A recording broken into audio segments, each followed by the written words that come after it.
Welcome to today's devotional message. You prayed, you fasted, you waited, and still silence. Maybe this message is the sign you didn't know you needed. If these words meet you right where you are, like, share, and subscribe. It helps us reach more souls who need God's comfort.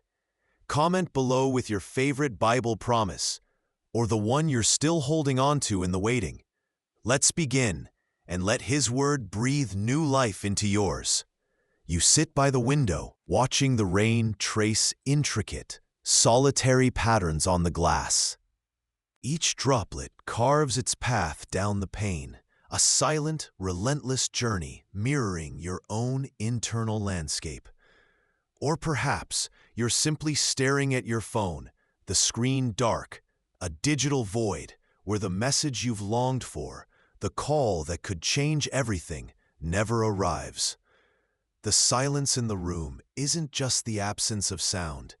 It feels heavy, thick with unspoken questions and suffocated hopes. This isn't quiet. It is the tangible sound of unanswered prayers hanging in the air, of dreams deferred just beyond your reach, of the relentless, weary process of waiting. Maybe you've been waiting for a job offer to arrive, a diagnosis to bring clarity, or mercy, a fractured relationship to finally begin to heal, a breakthrough in your seemingly impossible financial situation, or simply for God to do something, anything that feels like movement, like a tangible sign that your pleas have been heard above the noise of the world. There's an ache in your chest, a familiar, sharp pang. When you scroll through feeds or talk to friends and see others effortlessly receiving the very things you've poured your heart out praying for, sometimes for years. There's a knot in your stomach, tight and persistent, when the calendar pages keep turning, marked by seasons and holidays, and yet your circumstance remains stubbornly, frustratingly unchanged. You've poured out your heart like water. You've fasted until your body ached. You've quoted promises from ancient scrolls until the words felt thin on your tongue. And yet, the waiting persists, stretching out before you like a vast, unpredictable wilderness. In this space, this quiet desert of delay, it's terrifyingly easy to feel forgotten, to wonder if your faith is somehow too small, too weak, a fragile thing snapping under the strain, to question if your prayers are simply hitting a ceiling, echoing back unheard, or if God is simply not listening, preoccupied with matters more significant than your pain. The enemy, the accuser, loves this fertile ground of waiting. He creeps into the quiet corners of your mind, whispering his poisonous lies, that you are invisible to the divine eye, that your situation is uniquely hopeless, that God has simply moved on from your story, leaving you stranded. These whispers feel like truth when hope flickers low. But what if this waiting, this seemingly endless season of stillness, isn't a punishment for something you did or didn't do? What if it's not even a delay in the sense of God being behind schedule? What if the waiting itself is not an empty pause, but a sacred, essential part of God's profound, perfect plan for your life? What if God is doing His deepest, most transformative work in the silence, in the unseen spaces, like a seed germinating in the dark soil, unseen but bursting with hidden life? What if in the very quietude where you feel most lost, the roots of your faith are growing stronger, deeper, anchoring you to the unwavering truth of His character? This message is specifically for you, the one who feels the crushing weight of the weight pressing down. It's an invitation to lean into the discomfort of this season, not because the wait is easy or enjoyable, It rarely is, but because God is profoundly, powerfully present in it. He is working even now, behind the scenes you cannot see, orchestrating circumstances, refining your spirit, preparing you and your situation for His perfect timing. He is working for your ultimate good and for the unfolding of His greater glory. A tapestry woven with threads of patience and trust. You are not forgotten. You are deeply, intimately known. Your faith isn't failing in the waiting. It is being forged in the fire of delayed hope, becoming resilient and pure. Let us journey together, not to find an end to the waiting, but to discover the unexpected, sacred beauty hidden within the timing of God. Welcome to today's devotional message, brought to you by Trusting God Always. There are moments in life that feel like an endless pause button has been pressed. You've poured out your heart. You've laid your requests bare. You've walked through what felt like a desert, searching for an oasis of clarity or breakthrough. You prayed. You fasted. You waited. And still, silence. Or worse, the only sound is the echo of your own questions, bouncing off the walls of your weary soul. It's easy to feel overlooked, forgotten, or perhaps that your faith wasn't quite enough to unlock the door you were standing before. Maybe you're in that space right now, scanning the horizon for a sign, a flicker of hope, a gentle nudge that says, "I see you, I hear you, I am here." Maybe this message is the sign you didn't know you needed. It's an invitation to lean into the stillness, not as emptiness, but as sacred space, where God is doing something profound, something unseen, something vital for your journey ahead. This path of faith isn't always paved with instantaneous answers and visible progress. Sometimes it leads us through valleys of quiet waiting, through seasons where growth feels non-existent, and the only requirement is to place one foot of trust in front of the other, even when the destination is obscured by mist. We explore these spaces together, reminding each other that God's timing is perfect, His promises are true, and His work within us is continuous. Even when the external world seems unchanged. If these words meet you right where you are, resonate with the hidden longings of your heart, offer a moment of peace in the storm of uncertainty, or simply remind you that you are not alone in your walk of faith, please consider supporting this ministry. Like, share, and subscribe. It helps us reach more souls who need God's comfort, truth, and the encouragement to keep trusting, always. Your engagement helps extend this message of hope to a world hungry for genuine connection and unwavering faith. We are so grateful for your presence in this community, and as we prepare our hearts to receive what God has for us today, take a quiet moment to reflect. What promise of God is a lifeline for you right now? What truth are you clinging to when the waiting feels heavy? Comment below with your favorite Bible promise or the one you're still holding on to in the waiting. Sharing your anchor can strengthen someone else's grip. Let's build a tapestry of hope together. Let's begin, and let His word breathe new life into yours. You sit in the silence, wondering if your prayer was even heard. The wind taps the window, like God's whisper waiting for your stillness, waiting for you to perceive the work that's happening just out of sight. You feel stuck. You scan the landscape of your life, searching for visible signs of progress, for the breakthrough you've been earnestly praying for the green shoots of answered prayer to push through the surface. But all you see is the same dirt, the same circumstances, the same frustrating plateau. Doubt creeps in, cold and persistent, asking, "Is anything happening? Is God even listening?" It's easy to believe that spiritual growth, like physical growth, should always be observable, measurable, a steady upward trajectory.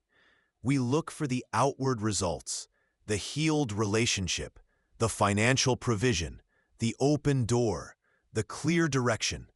When those aren't immediately apparent, we question the validity of our faith, the power of our prayer, or perhaps the presence of God Himself. This feeling of being buried, of unseen potential lying dormant beneath the surface, is a deeply relatable struggle. It touches the raw nerves of anxiety about the future, the fear of wasted time, the quiet ache of feeling forgotten.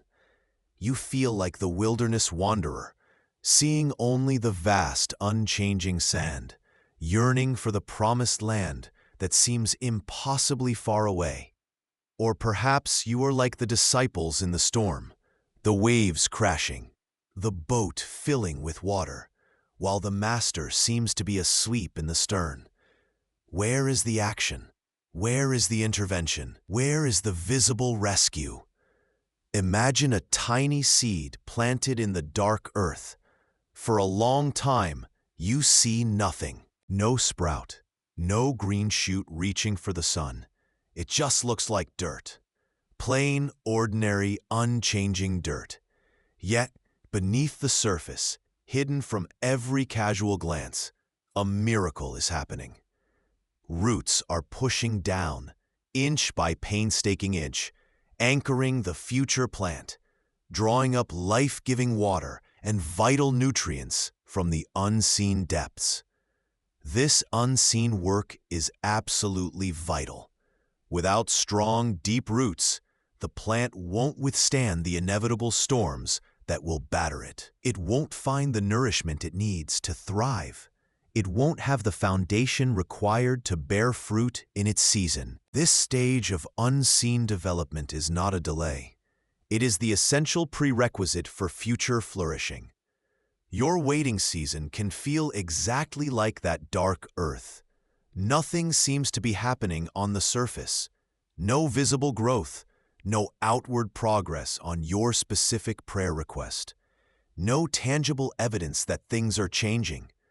You might feel buried under the weight of uncertainty, surrounded by the darkness of unanswered questions, wondering if the light will ever find you. But God, the divine gardener, is working beneath what you can see.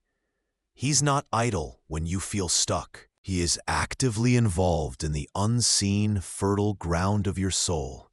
He's strengthening your foundation, making your roots deeper and more resilient than they have ever been. He is deepening your connection to Him, drawing you into a more profound dependence, teaching you to hear His voice, not just in the sunshine, but in the quiet stillness. He is developing resilience you didn't know you had, patience that is forged in the fires of waiting, character that is shaped in the darkness of uncertainty. This is the spiritual insight. God's most critical, most transformative work often happens in the unseen, in the quiet places of patience and trust, in the seasons that look like nothing is happening at all. He is building roots of perseverance that will help you stand firm when the winds of adversity blow. He is building roots of faith that draw sustenance directly from His truth. Even when your circumstances are barren, He is building roots of humility that acknowledge your dependence on His grace, not your own striving. He is building roots of hope that anchor your soul to His unwavering promises, even when they seem distant. The deepest strength is built in the quietest places. You feel lost in the dark, but the darkness is nurturing your roots. This is the gentle paradox of God's cultivation. He perfects his strength in your perceived weakness. He works most powerfully when you feel most powerless. He builds the future in the stillness of the present. He's not asking for strength from you in this moment, but for surrender, a gentle letting go into His capable hands, trusting the unseen process. Can you trust that even when you see no outward sign, even when the dirt of your current reality feels heavy and unproductive, God is cultivating something beautiful and strong within you? He isn't waiting for you to perform or achieve before He works. He is working as you wait. He is like the potter, shaping the clay in the quiet intimacy of his workshop, where the masterpiece is formed out of sight before it is revealed. Psalm 1:3 speaks of being like a tree planted by streams of water, whose leaves do not wither, whose roots reach for the life-giving water below the surface.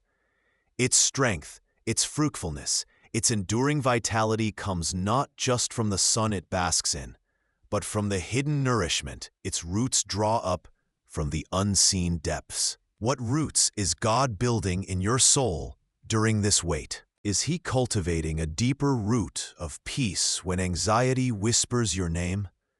Is He anchoring a stronger root of identity in Him when rejection tries to uproot your worth? Is He extending a root of unwavering trust when doubt seeks to wither your hope? Take a moment now, in the stillness of your own dark earth, to quiet your striving. Close your eyes if you feel comfortable, and simply breathe. Acknowledge the feeling of waiting, of not seeing, and then, gently, shift your focus. Instead of scanning the surface for growth, imagine the ground beneath you. See, with the eyes of faith, the roots extending, deepening, strengthening. Picture God Himself, the divine gardener, tending to that hidden work, watering your roots with His living water, pruning away what hinders growth, building the unshakable foundation for the season ahead. You have been planted by streams of His unfailing love and faithfulness. Trust the hidden process. Trust the gardener. His work is good, even when it is unseen. Step back in time, back to a clear desert night where the silence hummed with the breath of God. You can almost feel the cool air, see the countless pinpricks of light blazing overhead. An old man stands there, dust clinging to his worn sandals, shoulders heavy with years. Yet his gaze is lifted to that star-filled canvas. This is Abraham, and in his ears echoes a promise, vast and shimmering as the heavens above. His descendants will be as numerous as those very stars. A magnificent promise, a universe of hope unfolded in a single divine declaration. But hope is often sown in the fertile ground of time. And time can be a long road indeed. Decades stretched out, seasons turned. The desert sun rose and set over the same horizon, but still no son with Sarah. The weight of the promise began to press, heavy and constant. Doubt, like a serpent in the garden, began to coil. Whispers of maybe not, too long, impossible now. Impatience gnawed. It led to human attempts, born of weariness and a desperate desire to force God's Ishmael, a detour carved out of trying to impose their calendar on His eternal clock. You know that feeling, don't you? That urge to step in, to help God, to make it happen because the waiting feels unbearable. Abraham and Sarah, pillars of faith, we call them now, waited. They navigated years steeped in questioning, in the sting of disappointment, in laughter born not of joy, but of sheer raw disbelief at the apparent impossibility. They experienced the brutal honesty of a faith stretched so thin it felt transparent. Yet, God didn't abandon His word. He didn't forget the starlit promise. He simply waited for His perfect moment, His perfect timing, for Isaac to arrive. A testament to His faithfulness, not their striving. The spiritual insight here cuts deep. God's promise is utterly dependable. It stands firm, unshakable, anchored in His very character. But our timeline? That belongs entirely to Him. He will fulfill exactly what He said, but the how and the when are His prerogative alone. His delay is not a denial. Often it is preparation, refinement, or the setting of a stage you cannot yet see. What promise are you holding on to today? What star has God pointed to in your life that feels impossibly distant now? Can you release the suffocating pressure of when it must happen? Can you shift your focus from the ticking clock of your expectations to the timeless, trustworthy character of the promiser? Look back, just as Abraham must have recounted God's faithfulness in journeys taken and battles won. Let that history, that quiet testimony of His past grace, fuel your trust in the present waiting. Remember, His word stands firm, regardless of how long the road feels. Sometimes the longest silence holds the loudest promise. Imagine the vibrant colors ripped away. Not just cloth, but identity, security, the favor that felt like sunshine on His shoulders. Imagine the sudden drop, the thud as He landed, the darkness pressing in, not just from the earth walls of the pit, but from the betrayal of brothers, the chilling echo of their laughter fading above. This was Joseph, from the favored son, walking in his dreams, to a forgotten echo in a hole in the ground. Sold, stripped, shipped into a foreign land as property. Yet, the story doesn't end in the pit. It moves to the slave market, then to the house of Potiphar. He found favor again, not through manipulation, but through faithfulness. He managed, he served, he excelled, even in chains. But betrayal struck again. A false accusation, a door slammed shut, and suddenly he was in a different kind of waiting room, a cold stone prison. Years stretched into an eternity, marked only by the silent passing of shadows on the wall. Injustice became the air he breathed. Forgottenness felt like a heavy blanket he couldn't shrug off. This is the heart of the struggle, the waiting place that feels like a pit, a prison, a place God has overlooked. You sit there perhaps today, a season that makes no sense, a promise seemingly delayed indefinitely, a circumstance that feels profoundly unfair.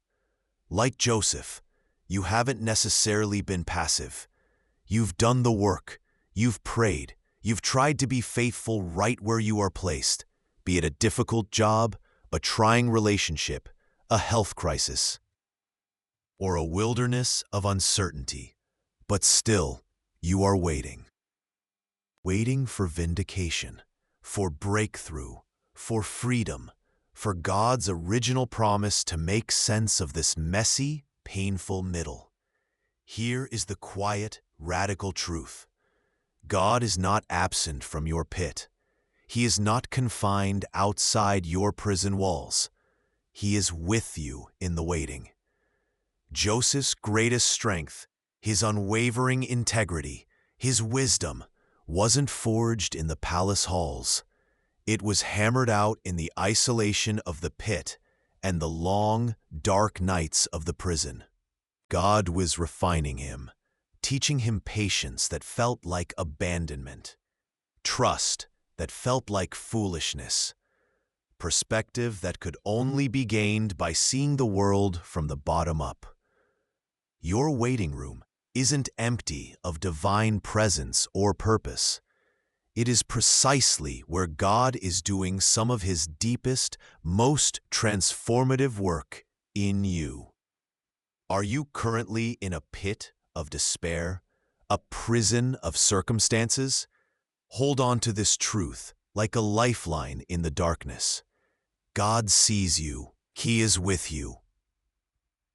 He is actively working through this season, not just to get you out of it eventually, but to shape you, refine you, and prepare you in it. Faithfulness in the waiting place, just like Joseph's, isn't just enduring. It's part of the journey towards the breakthrough God has planned. Sometimes, freedom is found not in escape, but in surrender to God's work within the walls. The sand bites at your skin, hot and unrelenting. Miles stretch ahead, shimmering distortions dancing on the horizon, mocking your hope of reaching the promised destination quickly. You look back, but the way you came is just as vast, just as empty. This wasn't the plan. This wasn't the trajectory you mapped out. You thought you were heading straight towards blessing, towards fulfillment, towards the promised land of your prayers. Instead, you find yourself stuck, wandering in a season that feels less like a journey and more like a punishment, less like progress and more like endless circling.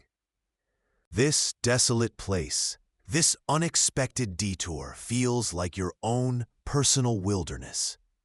Think back to the people of Israel, delivered by God's mighty hand from centuries of bondage in Egypt, a rescue so spectacular it defied every natural law. They saw the Red Sea part, the walls of water held back by an invisible hand, a dry path appearing where only moments before the waves had raged. They saw the mighty Egyptian army swallowed whole by the returning tide. Freedom, deliverance.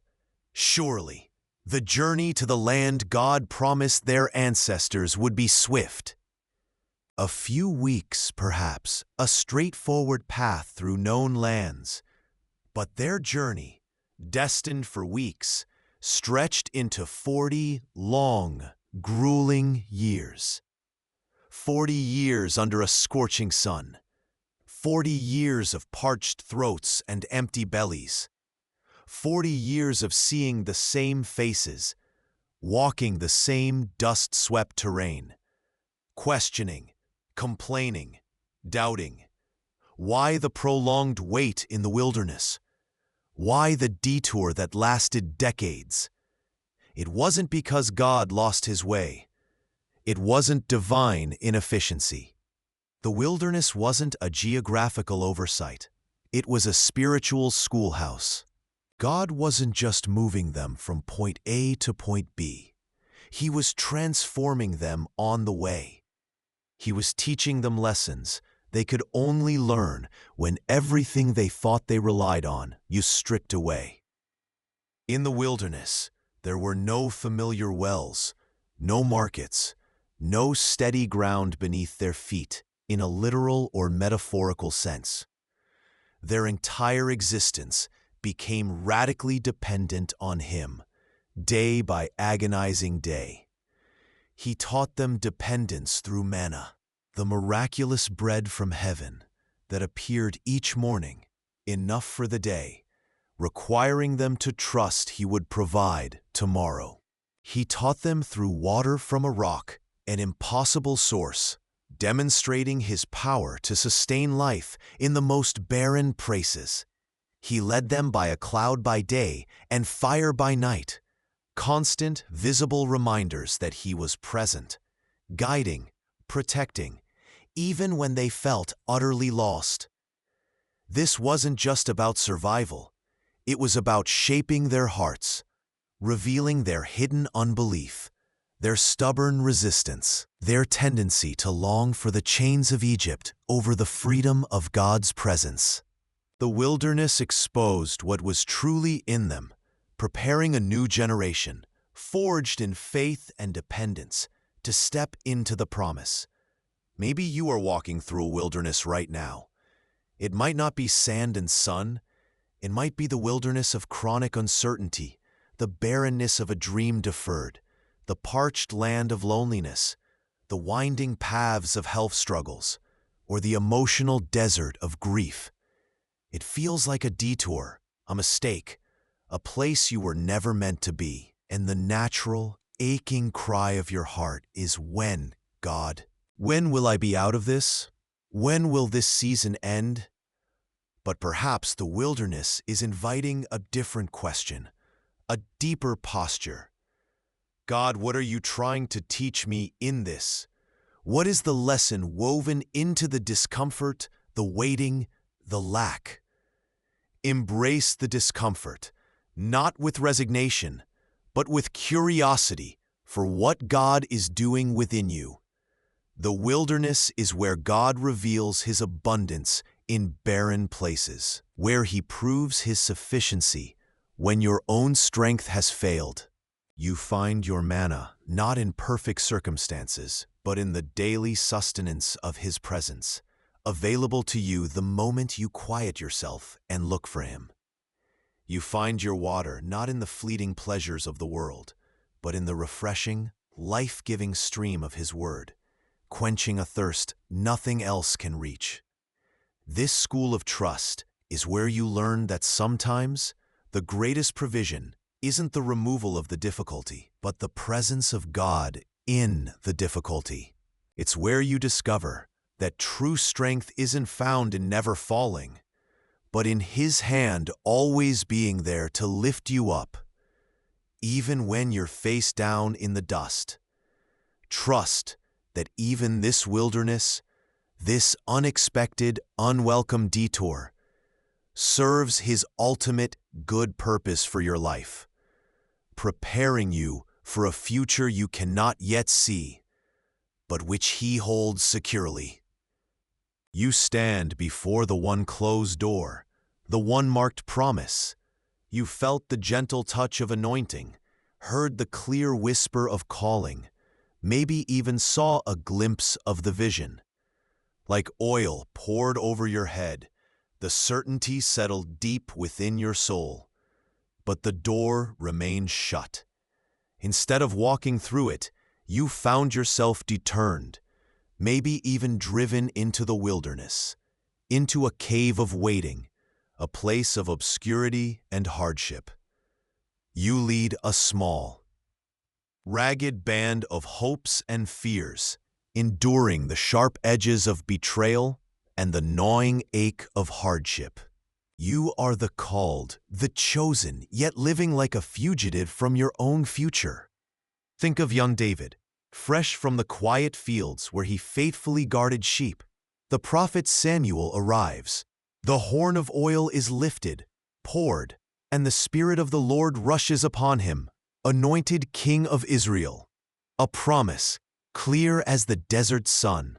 Yet immediately, his life doesn't lead to a palace, but to Saul's court, and then quickly to the wilderness, to caves, Adullam, En-Gedi, hiding places. He gathers outcasts, debtors, the distressed, his own ragged band. He is the anointed, running for his life from the very king he was meant to succeed.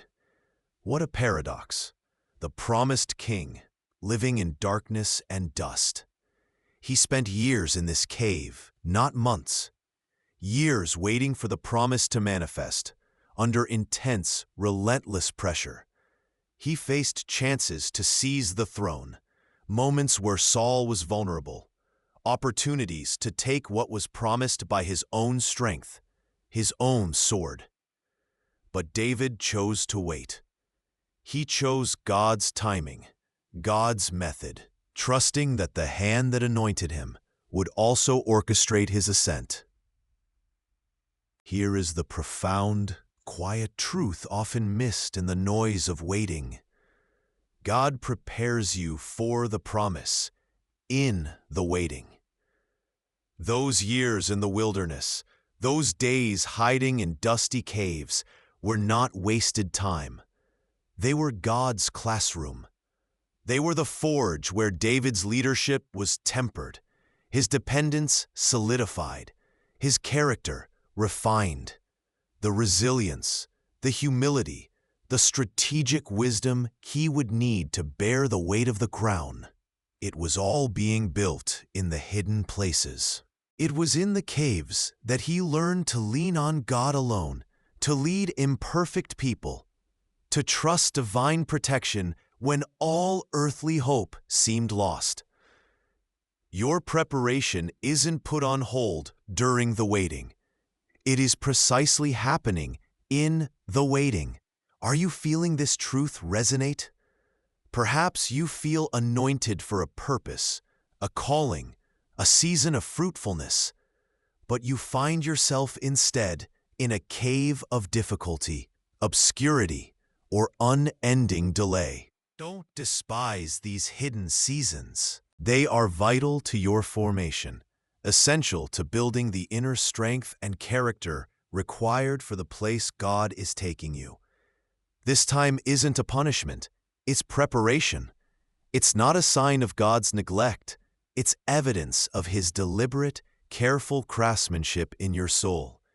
Trust that God is using this time to build something enduring in you. Resilience forged in fire, humility learned in submission, wisdom gained in quiet dependence, qualities you will desperately need when the promise finally unfolds. Be faithful in these small, hidden places. God sees you. He is working. He is preparing you, not just for the promise, but through the waiting. Let this truth settle like gentle rain. The cave isn't the end of your story. It's the refining chamber that makes you ready for the palace. The days bleed together. Another sunrise paints the same walls. Another sunset finds you walking the same paths, performing the same tasks. It feels small, unseen, like a quiet, persistent hum that nobody else hears. A life lived in the shadows while the world rushes past on the highway. You see others launching, soaring, stepping into the light of their purpose, and you wonder if God forgot your address, if the email got lost in the divine spam folder. 30 years. Can you imagine? 30 years of building tables and chairs, breathing sawdust, living in the quiet rhythm of a dusty village. Not leading armies, not astounding crowds, not performing miracles, not yet. Just wood and nails and the smell of olive trees. This was the life of the Messiah, the Son of God, the one the prophets had sung about for centuries. He, who holds the galaxies in his hand, chose to spend 3 decades in Nazareth. 30 years learning the trade of his earthly father. Sitting in the synagogue, perhaps walking the hills, watching the sheep, listening to the wind. We know so little of these years, these silent 30. It's almost unnerving how little Scripture records. But the profound truth whispers from the silence. Even the King of Kings waited. He waited for his Father's perfect cue, for the divine alarm clock to ring. He didn't rush the process. He didn't force the miracle. He didn't demand his crown before the appointed time. This teaches us something sacred about the seasons of waiting, about the years that feel hidden and unremarkable. They are not lost years. They are living years. They are the years God uses to sand down the rough edges, to strengthen the core, to teach us the language of humility and dependence. Your Nazareth season, this time of ordinary rhythms and unseen growth, is not a pause in God's plan. It is a vital, non-negotiable part of it. It's where resilience is forged in the quiet heat of routine. It's where faith becomes less about sensational moments and more about trusting Him in the mundane. Like a seed hidden in the soil, there is profound life happening beneath the surface, invisible to the hurried eye. You feel like you are simply waiting, but perhaps you are being woven. God is not impatient. He doesn't measure your readiness by public applause, but by the deep, quiet work He is doing in the hidden places of your heart. The very moments you feel forgotten are the moments He is most intimately near, shaping you with the same patient love that watched over His own Son in the carpenter's shop. Take a deep breath here, right in the middle of your own Nazareth. Feel the truth settle in your spirit. Your hidden life is not invisible to God. The prayers whispered in the quiet room, the tears shed in the solitude of night, the faithfulness shown in the smallest tasks, He sees it all. He values the ordinary because He inhabits it. He walked it. Jesus understands the ache of waiting, the wrestling with the not yet. He lived it perfectly, trusting His Father's timing with unwavering surrender. This season is not a punishment or a sign of His displeasure. It is a sacred incubation, a time of preparation that is just as holy, just as purposeful as the most dazzling revelation. Don't despise the small beginnings, the quiet life, the feeling of being unseen. It is in this soil that the roots grow deep and strong, preparing you for whatever blooming God has destined. Rest in the knowledge that the Savior Himself spent 3 decades in the quiet. Your waiting is not wasted. It is being used. Trust that He is working, even when the only sound is the quiet rhythm of your own breath, and the only sight is the familiar view from your window. He is here, in the ordinary, preparing you for the extraordinary, in His perfect, beautiful time. They sit in the quiet room, the vast world outside a blur of noise and need. He had told them to go, to carry His truth, His love, His very life to the ends of the earth. The Great Commission echoed in their ears, a mighty calling, a divine mandate. Yet, His final instruction was a whisper against the roar. Wait. Wait in Jerusalem. Wait for the promise of the Father. Wait for the Holy Spirit. 10 days stretched before them, each hour a question mark. 10 days huddled together, praying not with fervent demands for action, but with a shared, uncertain expectancy, wondering what this power would look and feel like, when it would come, and if they were truly ready to receive it. They had the clearest command humanity had ever been given: to go, to preach, to disciple. But tethered to it was a non-negotiable prerequisite: the waiting, the positioning, the necessary stillness before the storm of divine activity. Perhaps you feel that same tension today. You know what God has called you to: a ministry, a difficult conversation, a leap of faith, a long-held dream rooted in His purpose. You feel the urgency, the go burning within your spirit, but your circumstances demand a wait. The door isn't open. The resources aren't there. The clarity hasn't arrived. And in this waiting season, the quiet can feel like abandonment. It's easy to think you need to strive harder, to force the door open, to generate the power yourself. But the spiritual truth revealed in that upper room in Jerusalem is profound. Sometimes, waiting isn't about earning or striving. It is fundamentally about positioning yourself to receive what God alone can give. It is a season of passive receptivity that is, paradoxically, incredibly active in the spiritual realm. You are waiting for God's power, God's divine clarity, God's perfectly appointed time to step out into the fullness of His calling on your life. That wait wasn't passive stagnation for the disciples. It was active waiting filled with prayer, with fellowship, with a deepening unity in the face of the unknown. They weren't just biding time. They were posturing their hearts and spirits to be vessels ready to receive the very breath of God.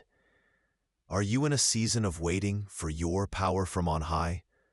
For the strength to face the mountain ahead? For the clarity to navigate the winding valley? For the right timing to step out of the boat? Use this quiet, fertile season not for anxious striving, but to draw closer to God in prayer, to deepen your roots in His Word, and to connect authentically with your community of faith. Position yourself not as someone stalled, but as someone preparing to receive the deluge. Trust that the Holy Spirit is intimately involved. In this waiting period, not just preparing the circumstances for you, but preparing you for the circumstances. The wait is not a sign that God is forgotten or that He isn't going to act. It might just be the essential, sacred pause before He moves in ways far more powerful and effective than you could ever orchestrate on your own. He is sovereign over the timing, and He knows the precise moment His power will meet your readiness. The message flies across the miles, heavy with urgent hope. He whom you love is sick. Two sisters, Mary and Martha, stand on the threshold of their brother's room, fear a cold stone in their bellies. They know Jesus loves Lazarus. They know His power. Surely, surely He will come now. The air hums with their desperate faith, a fragile, beautiful thing, poised against the rising tide of illness. They wait, hearts pounding like drums in the quiet house in Bethany. One day passes. The illness deepens its grip. The second day dawns, the sun a cruel mockery of their dwindling hope. Still, Jesus does not come. Where is He? The question hangs unspoken, thick and heavy in the air. He's their friend, their hope, their very lifeline in this storm. Yet, the storm rages, and the deliverer seems absent. You know this feeling, don't you? This agonizing space between sending the word, pouring out the prayer, and the deafening silence where the answer should be. You've cried out from your own wilderness, your own bedside of fear, believing He could, needing Him now. And still, the clock ticks its relentless, uncaring rhythm, and the situation grows darker, not lighter.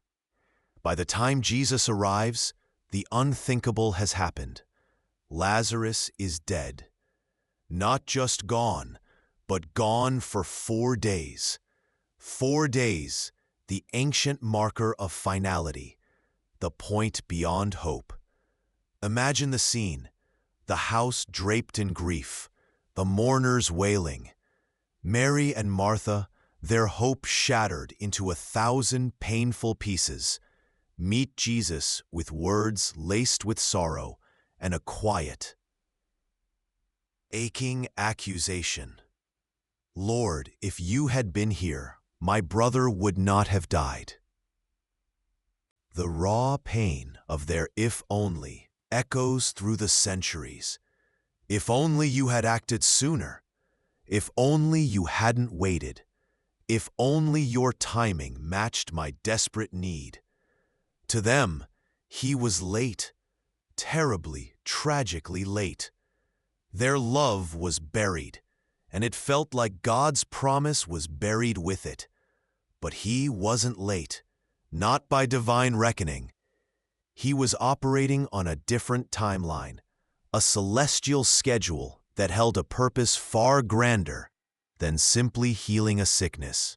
His delay was not denial. It was design. What looked like abandonment was actually strategic positioning for a miracle that would shake the foundations of their understanding and reveal his glory in an unprecedented way through resurrection. He waited so that death, the ultimate finality, could become the canvas for his most breathtaking display of life-giving power. This is the spiritual paradox that echoes through eternity. Sometimes God's late is the perfect setup for His great. His timing often makes absolutely no sense to us in the moment, especially when that moment is steeped in pain, loss, or seemingly irreparable brokenness. What looks like a frustrating, agonizing delay to our limited human sight is often strategic timing to God's infinite wisdom, aimed at revealing His greater power, His deeper purposes, and ultimately drawing you into a profound revelation of who He is. His late is designed not to punish your impatience, but to magnify His power and deepen your trust in ways mere timeliness never could.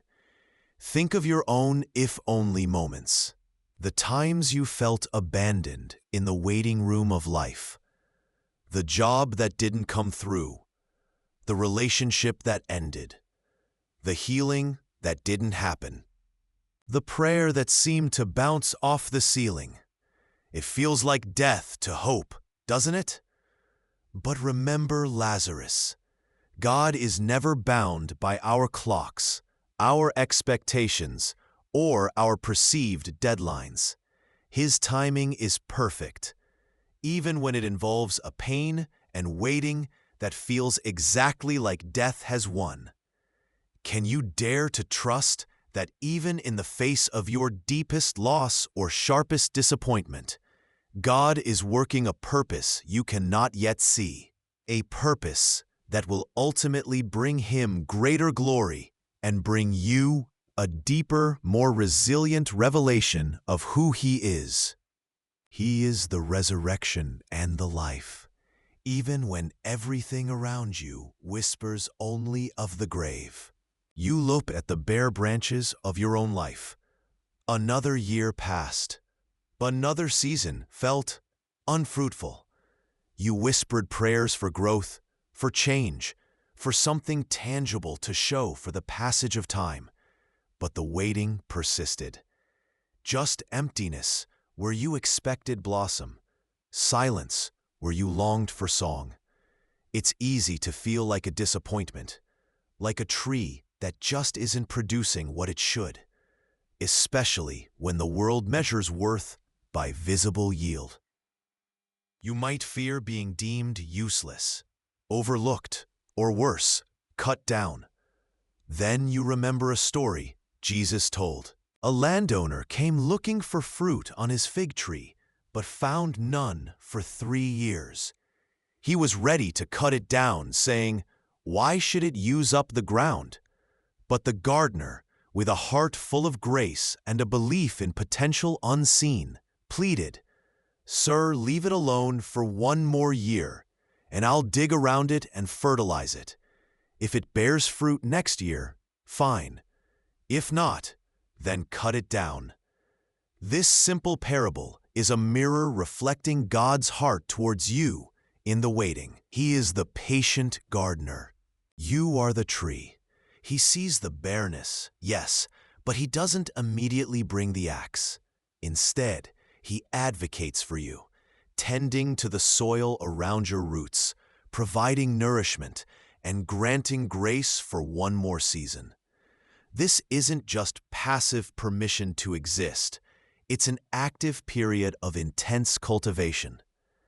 God isn't ignoring you. He is working on you. Waiting seasons aren't delays in the process. They are the process.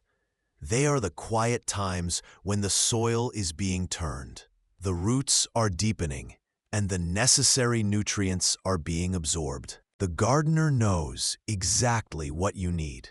Perhaps more rich soil of his word, more water of his spirit, perhaps even the pruning shears of gentle discipline to redirect energy towards fruitfulness.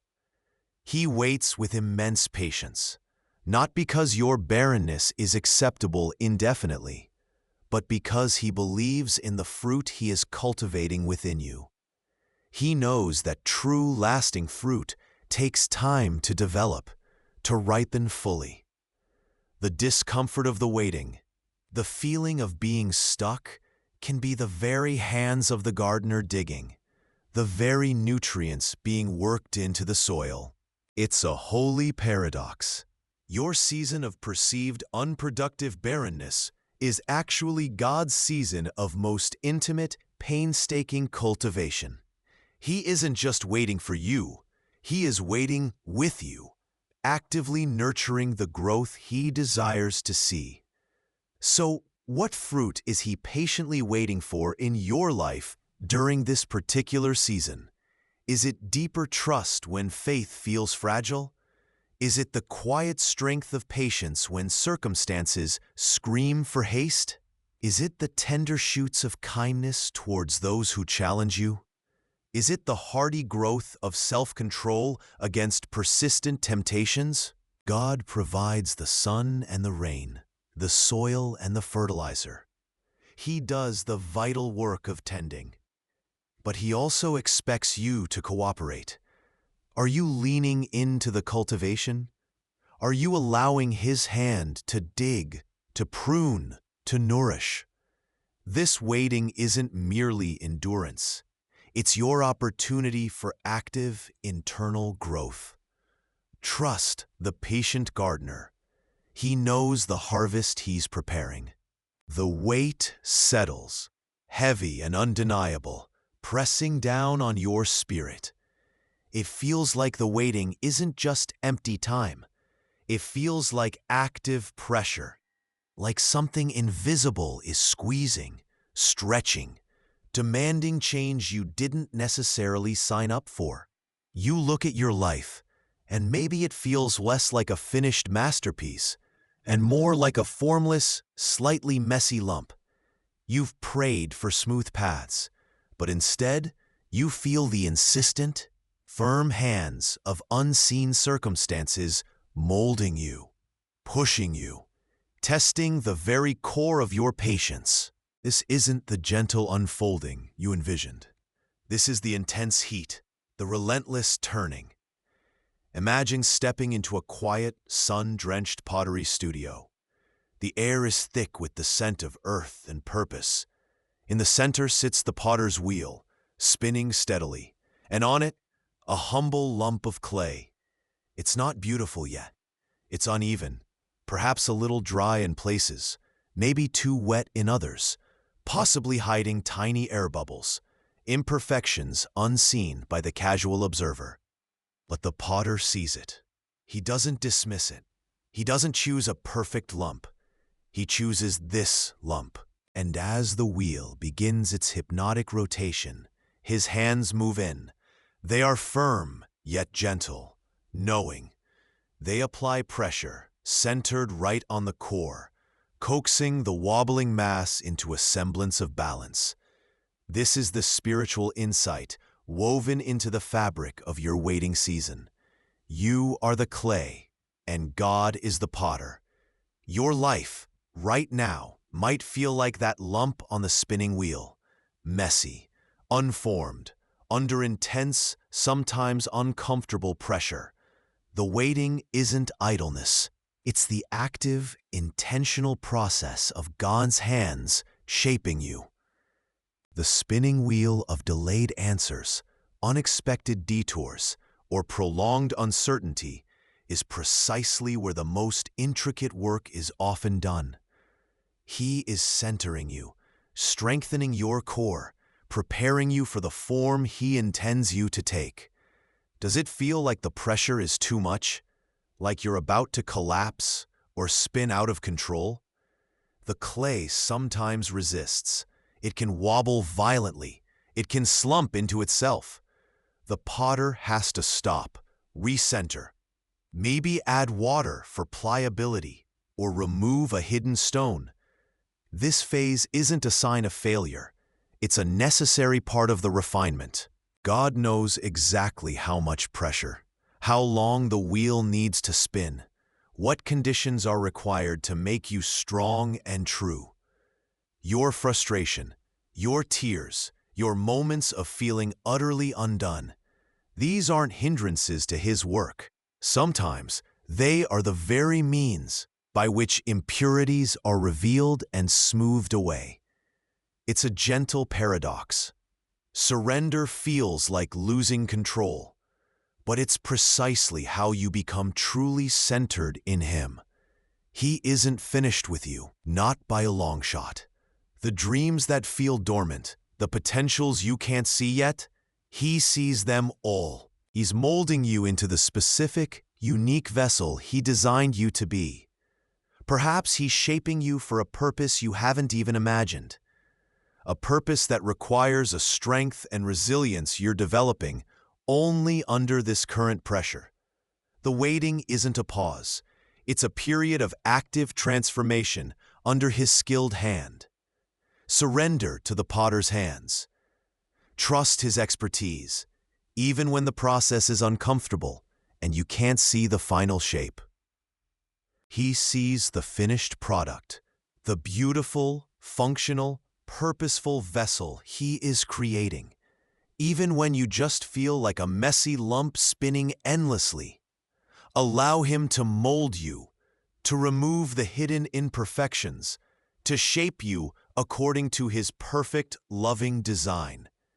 Your waiting is not wasted time. It is a sacred season of shaping, a testament to the truth that God is intimately involved in every turn of your life's wheel. The wilderness feels barren, but it's often the place where God carves out strength you never knew you had, like carving a channel for a river where only rock existed before.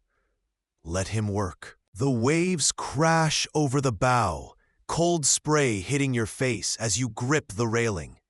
The boat pitches violently, tossed by a storm that came out of nowhere, or perhaps felt like it had been building for a lifetime. Darkness presses in. The wind howls, a relentless, mocking sound. You and those around you are doing everything you can, bailing water, wrestling with the sail, yelling over the din, but the elements are winning. Fear is a bitter taste in your mouth. And He, where is He? The picture forms in your mind. Jesus was on the mountain, praying, a picture of peace high above the chaos. It feels like He is distant, miles away, unaware of the very real, terrifying struggle you are in right now. You are in the storm, fighting for breath, for hope, for survival, while the one person who could calm it all seems to be elsewhere, waiting, praying. Is He even thinking of you? Does He know how desperate this feels? Does He see the water filling the boat, threatening to pull you under? This isn't just a story from ancient Galilee. It's the story of your job loss, your diagnosis, the shattered relationship, the relentless anxiety that keeps you awake at night. You are in the boat, the storm is real, and God feels miles, maybe even worlds away. But the story doesn't end with the disciples alone in the dark. As they battled the waves, exhausted and terrified, a figure appeared, walking on the very water that sought to destroy them. It was Jesus, coming to them, in the storm. He hadn't been unaware. From His place on the mountain, He had seen them. He saw the struggle, the fear, the exhaustion etched on their faces. He saw every wave that threatened to capsize their small vessel. His peace wasn't born of ignorance. It was born of presence, even when his physical body was elsewhere. The profound truth sinks in. When you are in the fiercest storms of waiting, overwhelmed by circumstances that feel entirely out of your control, feeling battered and utterly alone, Jesus sees you. Your struggle is not hidden from him. Your fear is not a secret. Your exhaustion is not invisible. He is not unaware or unconcerned. He is watching from his mountain, yes, but he is also making his way to you, right into the heart of the tempest. He will come to you in the midst of your waiting storm, at the perfect moment, walking on the very thing that threatens to overcome you. The chaos doesn't deter him. It becomes the path he walks to reach you. The waiting isn't abandonment. It is the space through which he journeys towards you. You are not waiting for him to find you. He is already on his way. His eyes fixed on you, even through the wind and waves. Keep your eyes fixed on him, knowing he sees every tear, hears every desperate prayer, and will speak peace to your storm when the time is right. He is nearer than the crashing waves. You sit in the quiet space of your own waiting, the silence heavy with the years that have passed. It's been a long time, hasn't it? A long, weary stretch where you've poured out your heart, pleaded your case, tried every conceivable angle, every human solution, every earthly remedy you could find. And still, the breakthrough hasn't come. The chronic pain persists. The relationship remains broken. The financial strain refuses to ease. The dream feels further away than ever. You've reached the point where the sheer duration of the waiting is a weight in itself, pressing down on your hope like a stone. Despair isn't just knocking. Sometimes it feels like it's moved in and made itself comfortable. You can almost hear the whispers of doubt chilling the air around you. Maybe this is just how it is. Maybe it's never going to change.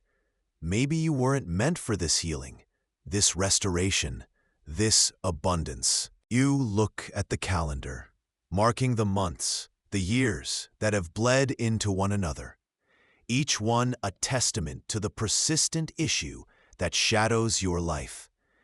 It's easy to feel forgotten in these long seasons, tucked away in a corner of life where healing and wholeness seem to happen for everyone else, but not for you.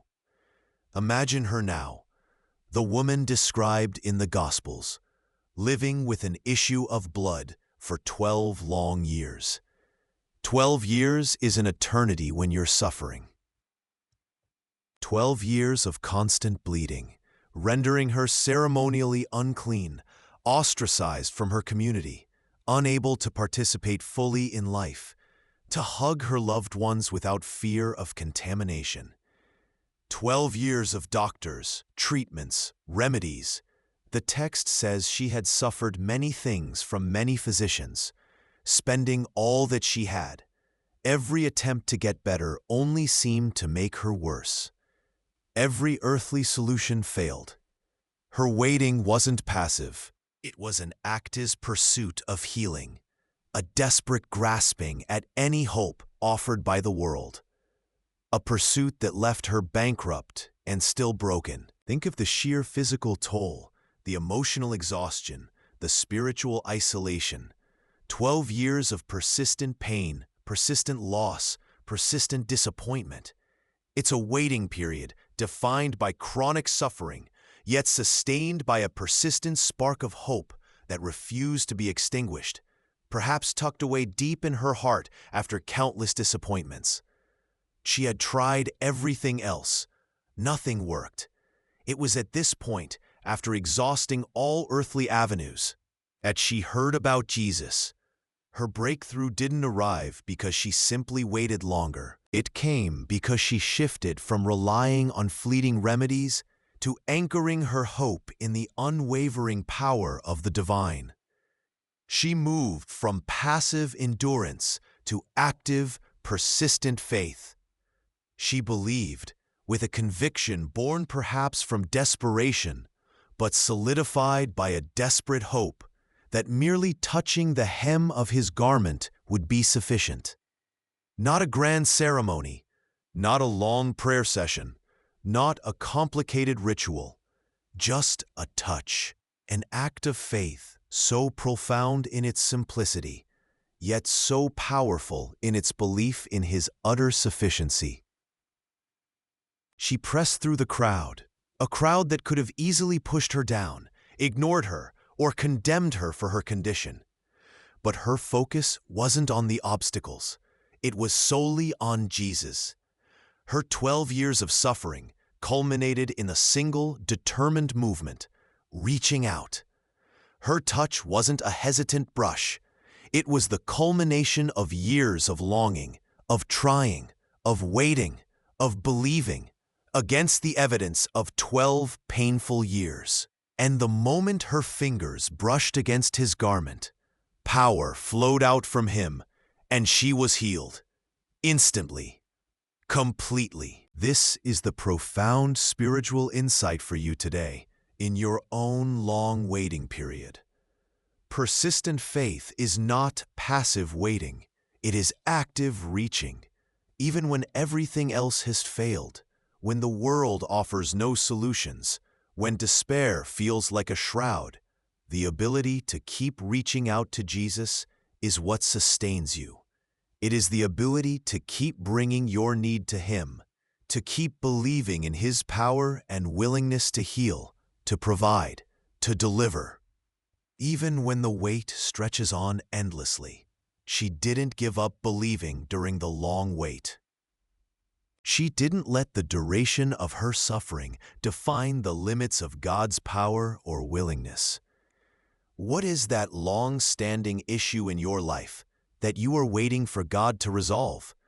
Where have you tried everything else? The therapy, the business plans, the diets, the difficult conversations, the self-help books, and still felt the same emptiness, the same brokenness, the same lack of progress. This is precisely the time to emulate the woman who kept reaching. Do not let the duration of your wait extinguish your hope. Hope, like a fragile flame in the wind, needs constant guarding, constant rekindling. Your persistent faith, your continued reaching out, is that rekindling. It honors Him because it declares that you believe He is bigger than your problem, mightier than the years of pain, more faithful than the world's remedies. Keep bringing your need to Jesus. Keep believing that His power is available, not just for those who have waited a short time, but especially for those whose faith has been tested and refined in the furnace of long waiting. Your persistent faith is not a desperate last resort. It is the very action that positions you for His divine touch.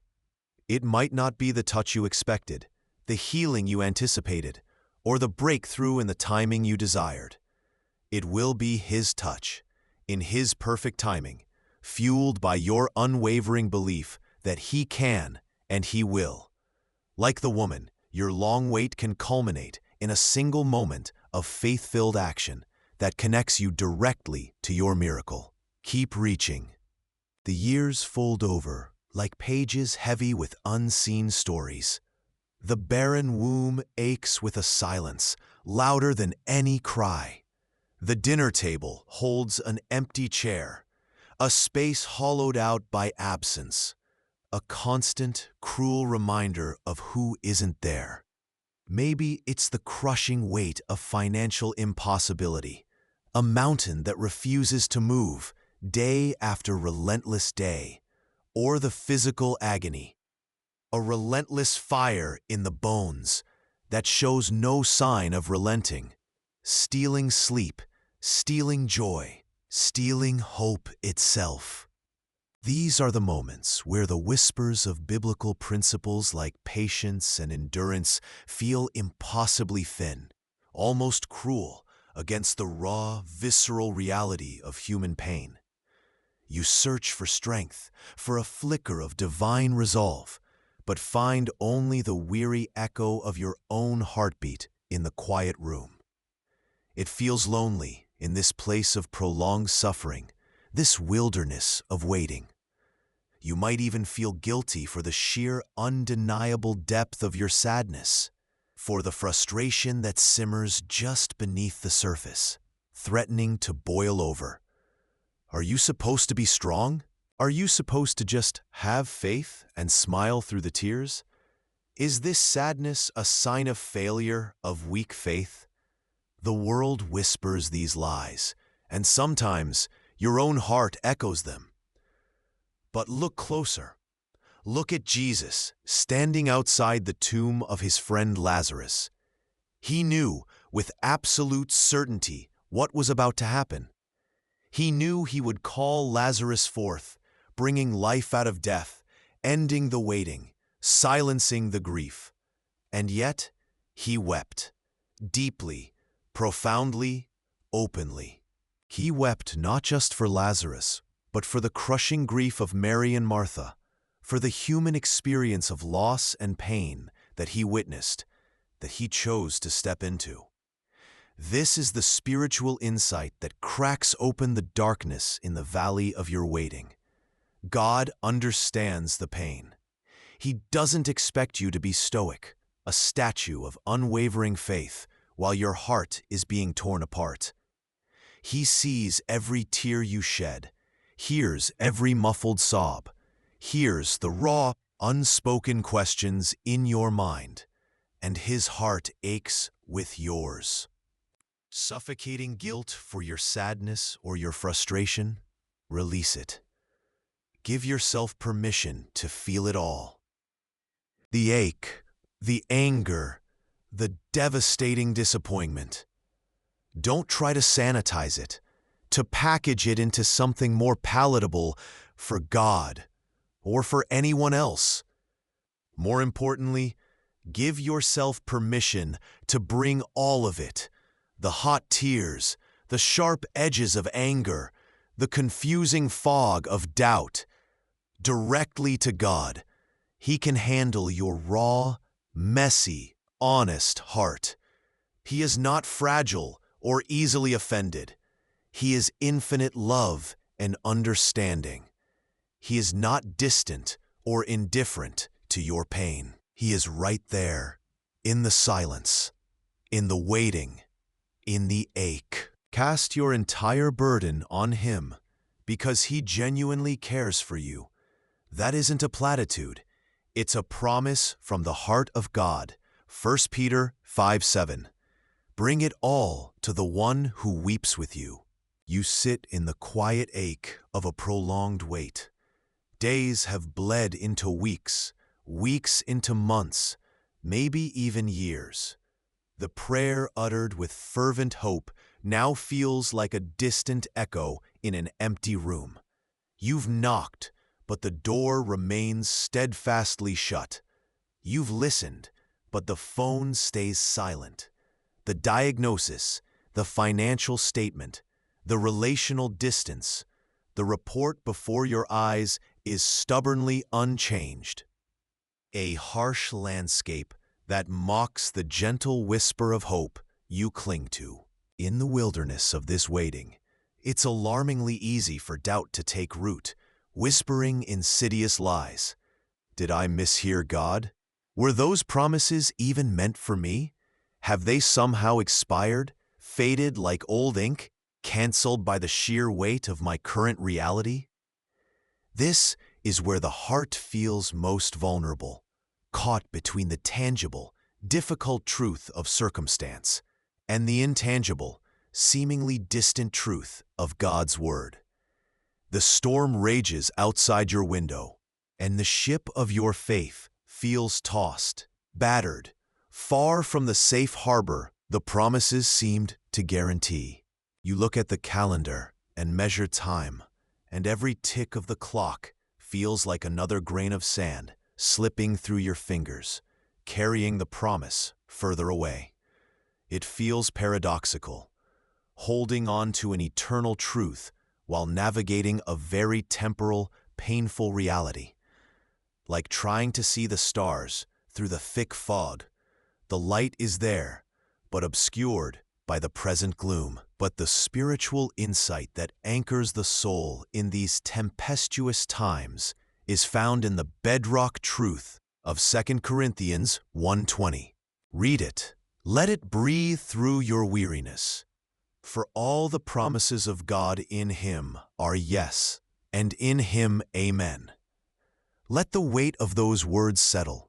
All the promises, not some, not the easy ones, not the ones that look like they might be fulfilled based on your current trajectory, but all, every single breathtaking, magnificent promise God has ever breathed into existence. And where do they find their absolute, unshakable certainty? In Him, in Christ Jesus. He is the ultimate, living embodiment of God's faithfulness. Think of it. Every divine vow, every assurance of grace, provision, healing, presence, redemption, they don't depend on your worthiness, your performance, or the favorable turn of events. They are sealed, guaranteed, brought into reality through Jesus. His life, death, and resurrection are the ultimate yes from God to humanity.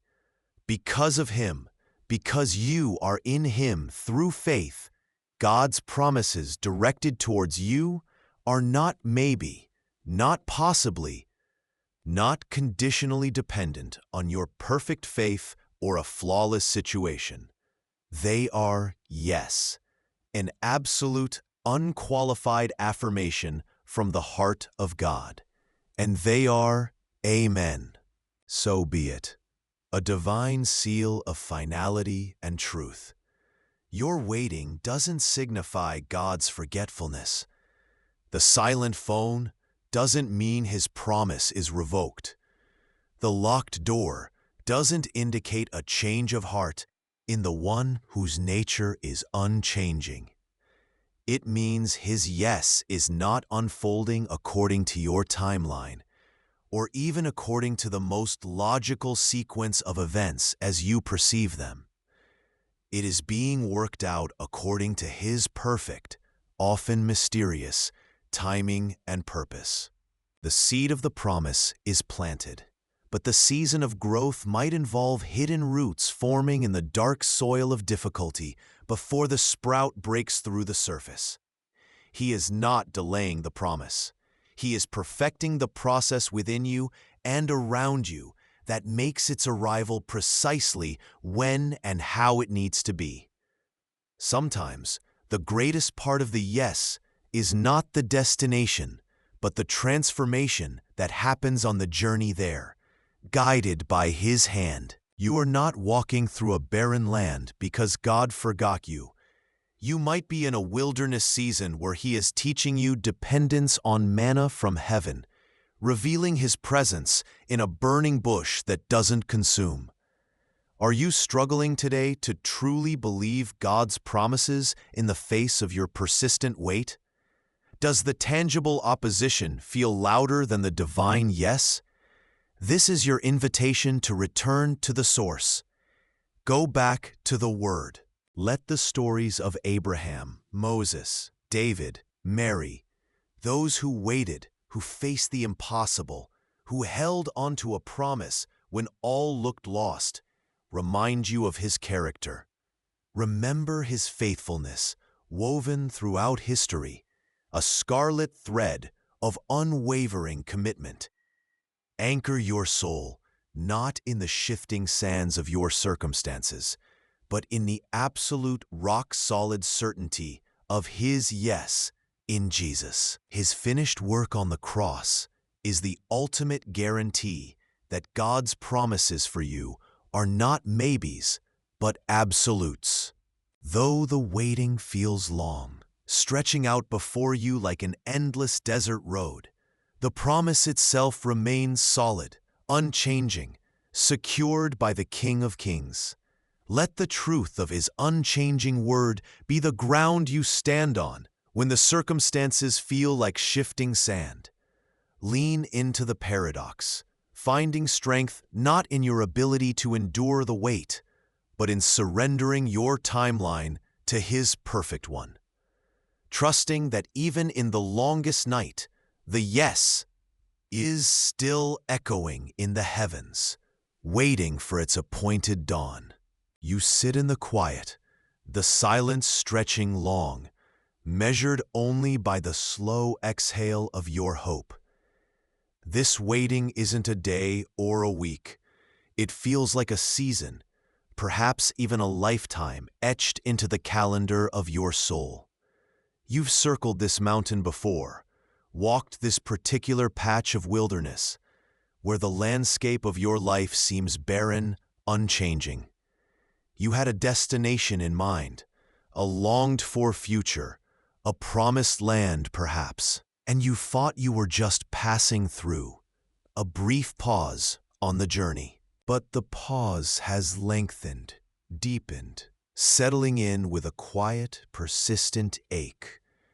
It's easy to feel forgotten here, overlooked in the vast expanse of God's plan, like an unused vessel gathering dust.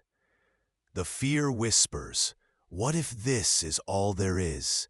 What if I'm stuck in this gap forever? The anxiety knots in your stomach, a physical manifestation of the spiritual inertia you feel. You look around at others who seem to be moving, progressing, arriving, while you remain rooted in this place of not yet. But what if this waiting isn't just a gap between where you are and where you want to be? What if it's not merely a holding pattern you're meant to grimly endure, but a season in itself, infused with its own unique divine purpose? God is never idle. While your circumstances appear stagnant, His hands are always shaping, refining, working in ways you cannot yet see. He is not just interested in getting you to your destination. He is deeply invested in who you become on the way. The waiting room is not merely a place of delay. It is often a divine classroom, a sacred workshop where character is forged and faith is tempered like steel. He uses these seasons to refine your faith, stripping away dependencies on comfort or control, asking you to lean into His presence alone. He deepens your relationship with Him, not through dramatic rescues, though those come, but through the quiet consistency of His comfort in the stillness. In this quiet, He clarifies your calling, often by dismantling the noisy distractions that once blurred your focus. He prunes away the things that hinder your spiritual growth, perhaps impatience, self-reliance, or idols of achievement or status. Much like a skilled gardener cuts back branches so the vine can bear more fruit, He is aligning your heart, inch by painstaking inch, more fully with His own rhythm and will. The profound spiritual insight is this: God never, ever wastes a waiting season. There is a divine purpose embedded within the wait itself, not just waiting for you at the end of it. He is cultivating patience, that quiet strength that endures. He is building perseverance, the resilience that allows you to keep taking one step after another, even when the path is unclear. He is teaching dependence, showing you that your true strength lies not in your own ability to force open doors, but in your utter reliance on His steady hand. And most importantly, He is revealing your true identity in Him, an identity that transcends your circumstances, your achievements, or your current position in the waiting line. You are His beloved, regardless of whether you are moving forward, standing still, or feel you are even slipping backward. Instead of solely focusing on what you are waiting for, the job, the relationship, the healing, the breakthrough? Ask God what He is doing in you and through you right now in this season. What lessons is He teaching that you could learn no other way? What character is He building that will be essential for the next stage of your journey? What service can you offer Him today, even while you sit in this waiting room? Perhaps it is the service of simply trusting, day by day. Perhaps it is the service of being present for someone else who is also waiting. Perhaps it is the service of quiet prayer and intercession. Embrace the purpose hidden within the process. See this season, though challenging, and perhaps filled with moments of doubt or fear, as a crucible where God is shaping you into the person He intends you to be. He is preparing you, not just for the external fruitfulness you desire, but for a deeper, richer intimacy with Himself. The desert has its own blossoms. The night has its own stars. Even in the waiting, there is life being cultivated, a deeper faith taking root, a story of trust being written that you will one day look back on and see as holy ground. God is here in the quiet, in the stillness, in the seeming delay. He is not distant. He is deeply present, working with purpose, waiting with you. You have journeyed through wildernesses, hidden places, storms, and long silences in this exploration of waiting. You have stood under the stars with Abraham, watching him look at a promise that felt impossibly distant. You have felt the chilling isolation of Joseph in the pit, the unjust darkness pressing in. You have known the raw fear of David in the cave, hiding, wondering if the king's pursuit would ever end. You've considered the quiet, ordinary years of Jesus in Nazareth, God Himself waiting for the perfect hour. You've sat with the disciples in the upper room, clinging to hope after the world shattered around them. And you have wept with the sisters of Bethany, standing before a tomb, wrestling with the unbearable grief of God's perceived delay. Through every story, every season of stillness or struggle, you have seen that God's timing is perfect. Yes, perfect, even when it feels delayed beyond bearing, confusing in its purpose, or deeply painful in its reality. The hardest truth, perhaps, is that He is not merely waiting for you at the end of the wait, but He is profoundly, intimately present in the wait itself. He is there, within the silence, within the storm, within the hidden place. He is shaping you, chipping away at the need for control, forging resilience you didn't know you possessed. He is teaching you depths of reliance on Him you could never learn in comfort. He is loving you fiercely, unconditionally, not for what you will become when the wait is over, but for who you are in this sacred, stretching moment. And all of it, every tear, every unanswered prayer, every long night, He is working it together, not just eventually, but right now, weaving all things for your ultimate good and His unparalleled glory. The final invitation in this exploration of waiting, after all the wrestling, all the praying, all the hoping against hope, is profoundly simple, yet impossibly challenging. It is to release the white-knuckled grip of control and truly, deeply rest in His perfect timing. It is a posture not of passive resignation, but of active surrender. It is saying, not with a sigh of defeat, but with a breath of faith, God, my life, my fragile heart, my uncertain future, my longed-for breakthrough, it is all safe in your hands. It is whispering, your plan is infinitely better than mine, even when I cannot see it. Your timing is flawless, even when it contradicts my calendar. And your love for me is constant, a bedrock, beneath the shifting sands of my circumstances. It is about finding peace, not in the end of the wait finally arriving, but in the tangible, undeniable presence of God within the wait. The silence might still stretch before you. The circumstances might remain stubbornly unchanged. Yet now, maybe, just maybe, the quiet feels less like a crushing void and more like a sacred space, a sanctuary where God is ministering directly to your soul, speaking truths the noise of doing or fixing always drowned out. He is not late. The universe is not ahead of his schedule. He is faithful. He has always been faithful, and he will always be faithful.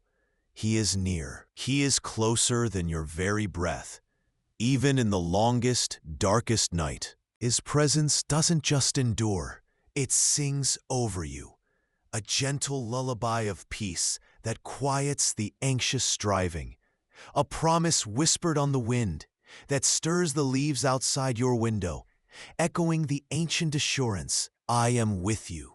Wait, my child, and see my goodness.